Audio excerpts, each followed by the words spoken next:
Greetings, residents of the city of Johannesburg. My name is Sihle Nguse, the Ward Councillor in Ward 60, the Economic Hub. I always say Ward 60 is the Economic Hub. Everyone is here. You can think of all sectors, business, different groups were all here.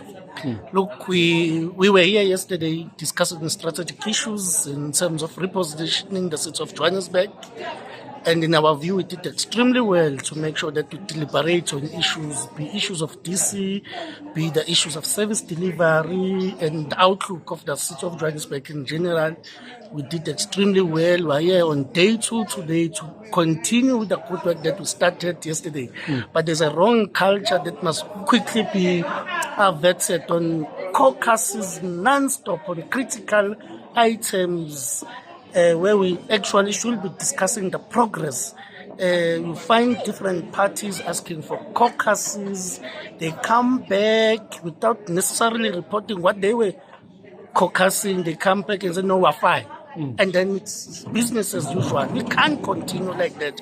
If you request a caucus, give us a summary what was discussed so that we are all aligned and move. If we don't do away with the culture of caucuses, parties just stand up, request caucuses, we will never do what we're anticipated to do as councillors. We will be laughing stock out there by residents of Johannesburg. They will call us names as if we don't have capacity. So there are certain things that must be attended to ASAP, and I wish that the councillors in general will really start applying their minds, because we're here, we're at work, and we must fulfill our job output. Let's talk about your ward, the economic hub of South Africa. What are the issues in your ward that you need to be attended to? Let me tell you, my brother, one pivotal issue, it is the issue of the bylaw.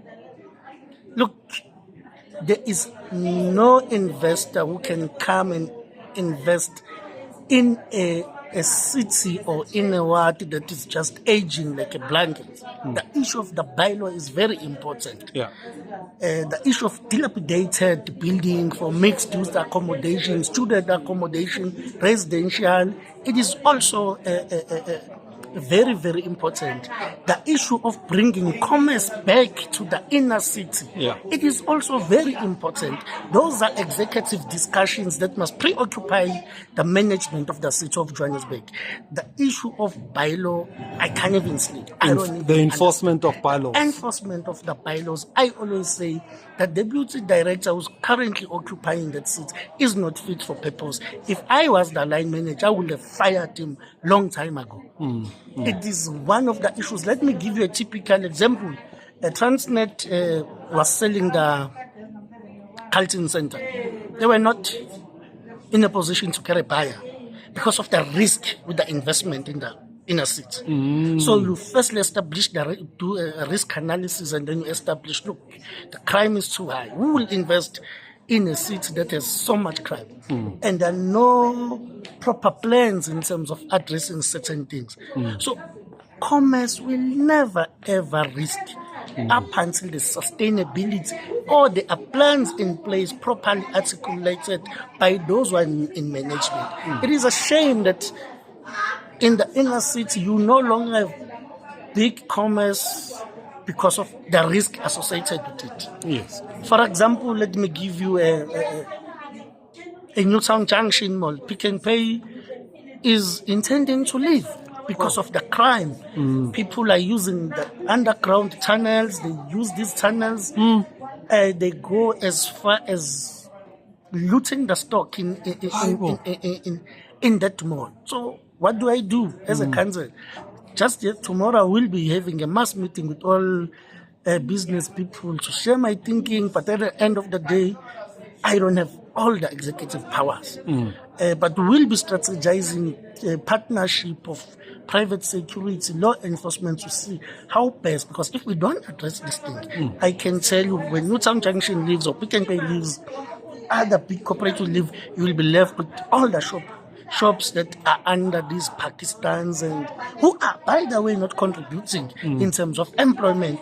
They benefit through the system because they employ undocumented individuals so that they make a lot of profits. That's cheap labor. We can't agree. There are laws in this country. And they don't pay tax. And they don't pay. They don't pay. It's all about leadership, decisiveness at a city level. Everybody, but administration must be hands-on on issues on the ground. You can't lose so much revenue on things that are, I call them the quick wins, the low-hanging fruits. Yeah. But you are losing a lot of revenue as a city. For example, look what Cape Town did. Like them or not, they developed 3 buildings, converted them to shelters for homeless. Yes. So generally, homeless individuals, they don't want to go there. But now they developed that space to allow homeless to come in. But we know that they will not go there.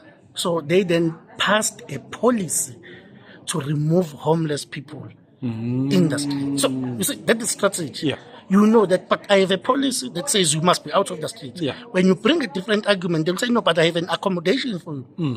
Built by the government. Why you on the street? So it's logical. These are the things that we must also do as in the city of Johannesburg. Convert some of the buildings. Pass the bylaw. Let's copy what is good from them. Pass the bylaw. Everybody who's on the street, you will then have sufficient reasons why the person must not be there. It's logical. That is what you'll be then doing there. You'll be addressing the issue of drugs intake, because no one will go in that property intoxicated. You see, they are very hesitant. Simultaneously, they will not be in the street because there's a law that prohibits them to be on the street. So there are certain things that will be properly addressing, but you will require a strategy in place and then you implement. No, I agree with you. Just your last parting words to encourage your residents, business in your ward. Look, we are still here to serve. We shall serve. We do have blind spots, even themselves. The residents, the business, we all have blind spots. They must bear with us. No one is perfect, but we shall try our level best to restore the dignity of our residents and businesses in Ward 60. It is for that reason that now and then we always talk to them, we always convene, exchange notes where it is necessary, and we do appreciate their active participation in terms of deliberations and repositioning of the city of Johannesburg. Where one is wrong, no one is perfect, and as long as it's constructive criticism, you criticize, you bring an alternative. You don't criticize for the sake of criticizing. We're not building. Criticize and say, but this is the solution, I think. Then it's sound, it's logical, we'll listen. But don't just stand and say, no, we are useless. No. We don't want that reasoning capacity. Bring an alternative. If something is not working, you bring what is working. Now, leader, thank you so much. You also have, just lastly, the student hub. You've got a lot of universities, institutions of higher learning, schools, etc. You've got a lot of young people that come to your ward to study, to learn. Your message to them? We love them. Let me tell you how much I love them. Last month, I've been in discussion with PRASA to release their properties. And they're on tender. You can go out and see them. About 3 properties, they're already on tender.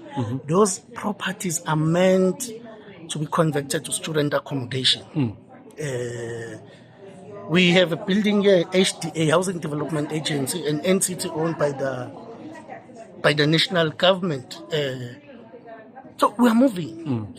We're in discussion with Transnet as well to release their properties.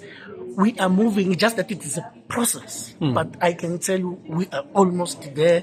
They will see a number of buildings that will be constructed to respond to the challenges of student accommodation. And we want them to bear with us as we are trying our level best. All right, leader. Thank you so much. I know you need to run, Galebo. Thank you for your time.